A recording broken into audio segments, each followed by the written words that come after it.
Ok. Então, o que aconteceu depois da guerra? A Atena chegou e falou: Gente. E se eles atacarem de novo? Aí todo mundo: Nossa, é verdade. A gente tem que ter uma prevenção. E o que acontece? Eis que surge a Confederação de Delos. Delos, a ilha onde ficava o tesouro da Confederação. Ou seja, a grana necessária para combater os persas caso eles fossem arranjar problema lá de novo. Então, aí eis que acontece. Isso foi o quê? Uma união militar de cidades-estado, ou seja, polis. Foi uma união de várias polis para proteger a Península Balcânica. Tá, não, se eu tiver falado, proteger ela, não é ela de toda, né? Porque também é difícil, né? Porque tava espalhado. Mas para proteger a Península Balcânica. E você tinha que proteger dos persas. E o que precisa para você proteger? Tá, dinheiro, precisa de dinheiro, grana tem que ter. E também essa união. Vocês acham que foi como?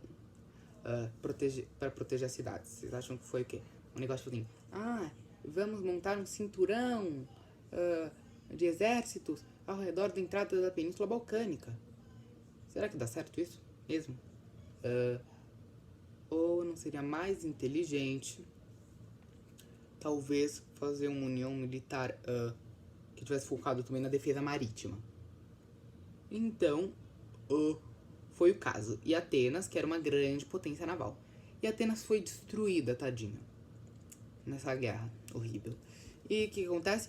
Atenas, nós ajudamos muito a Hélade a ser salva. Então, gente, a gente vai precisar de um pouco do dinheiro da confederação para reconstruir a nossa cidade. E eles foram lá, pegaram dinheiro. Não sei também se exatamente como isso foi comunicado, se foi comunicado, não lembro disso também, não anotei isso, mas enfim.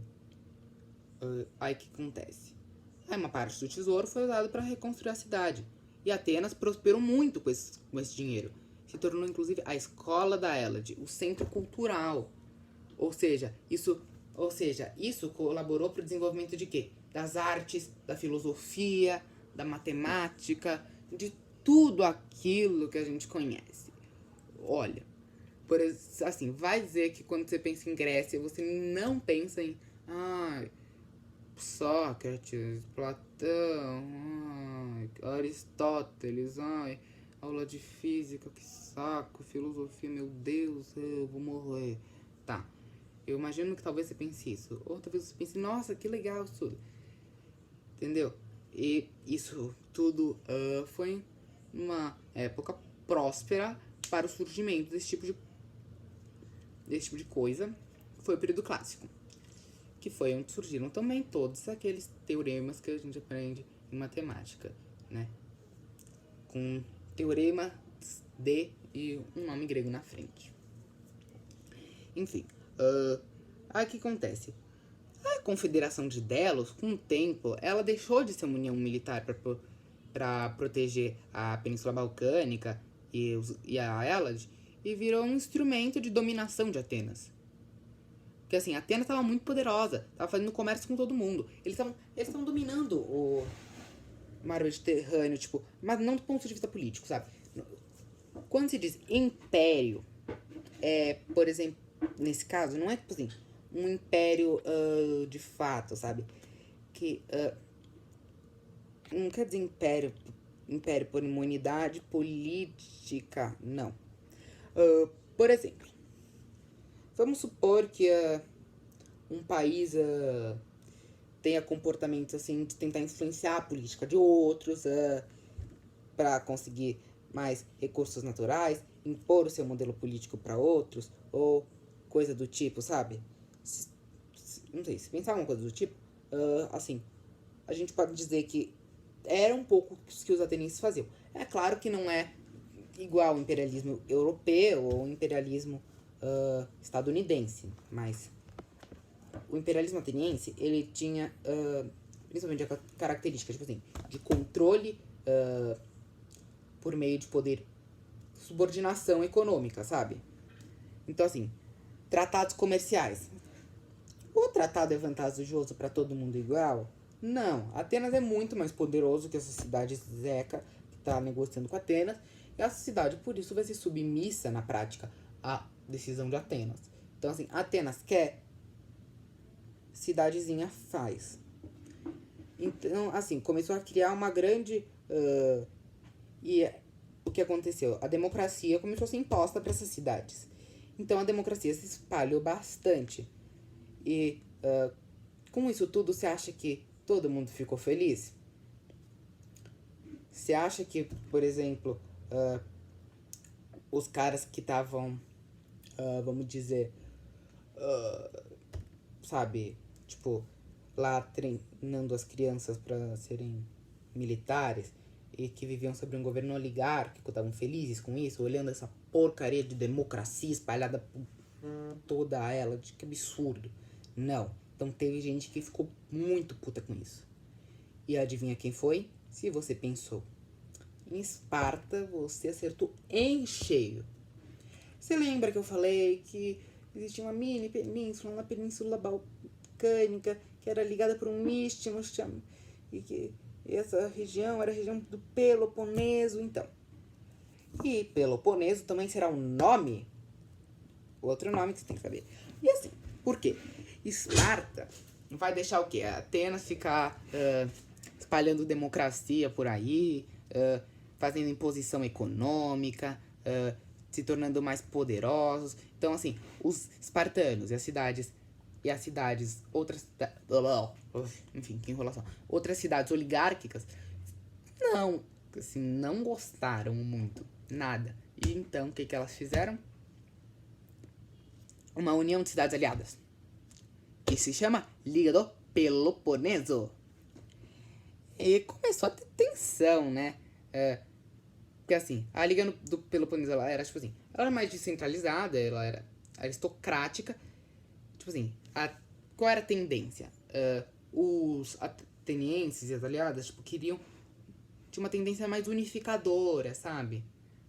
Não necessariamente do ponto de vista político nesse momento, sabe? Em nenhum momento nenhum da história que tenha acontecido, eu acho que houve essa história de tentar unificar elas politicamente.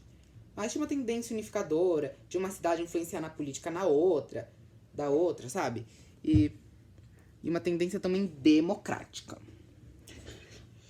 E a outra era uma tendência descentralizadora, cada cidade manda em si mesma. Não tem que ter cidade, outra influenciando, não.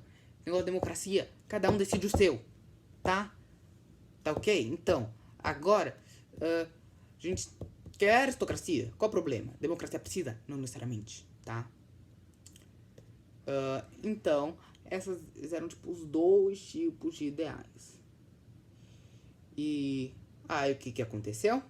Essas cidades começaram a ficar se estranhando, tipo assim, esses aristocratas estão provocando. Como assim eu não vou poder mais impor tratado comercial para as pessoas?